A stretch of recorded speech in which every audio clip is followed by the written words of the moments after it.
بسم الله الرحمن الرحیم حامدا و مصلیا. محترمینو، یو محترم رور دا پوښتنه کړې ده چې اکثره اوقات مې په زړه کې داسې وسوسې او سوچونه راځي چې دا جنت به وي او که به نه وي، دا دوزخ به وي او که به نه وي. دغسې د قبر په باره کې، د آخرت په باره کې ډېرې وسوسې راځي. آیا دا خو به پر ایمان باندې څه اثر نه کوي؟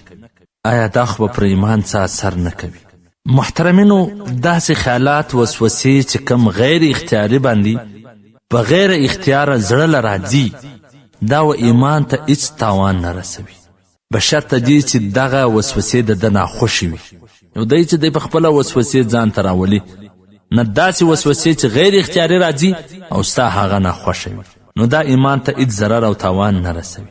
داسې وسوسې چې کله راسي فوراً استغفار کول پکار دی او د توجه د اړولو دپاره په یو بل کار کې مصروفه سه.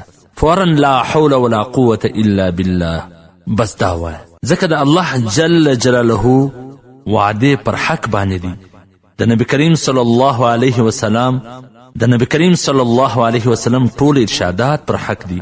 جنت حق دي، دوزخ حق دي، د نیکی او د بدی حساب او کتاب حق دي، د جزا او سزا حق ده، عذاب قبر حق دی، د عالم غیب چې کم حقایق دي چې دا موږ نه وینو، دا چې کم حقایق نبی علیه صلات وسلام ښوولي دي، دا ټوله پر حق باندې دي. ځکه دا عقیده ساتل دا د ایمان شرط دی. نو کم غیر اختیاري وسوسې چې راځي هغه ایمان ته ضرر نه رسوي، خو هغه طرف ته التفات نه دی کول پکار، هغه طرف ته توجه هم نه ده کول پکار، د دا سوچو و طرف ته بس څنګه راسي لا حول ولا قوة الا بالله. بس دا ډیر وای انشاءالله د دا مرض سبا خلاص. आपके مسائل और उनका हल जिल नंबर 2 صفحه नंबर 6 په حواله سره د فتاوا ترخانیه جل نمبر 5 صفحه نمبر 343. والسلام. تاسو د دینی پوښتنو ځوابونه کوي مولوي عبدالرحمن سمین صاحب.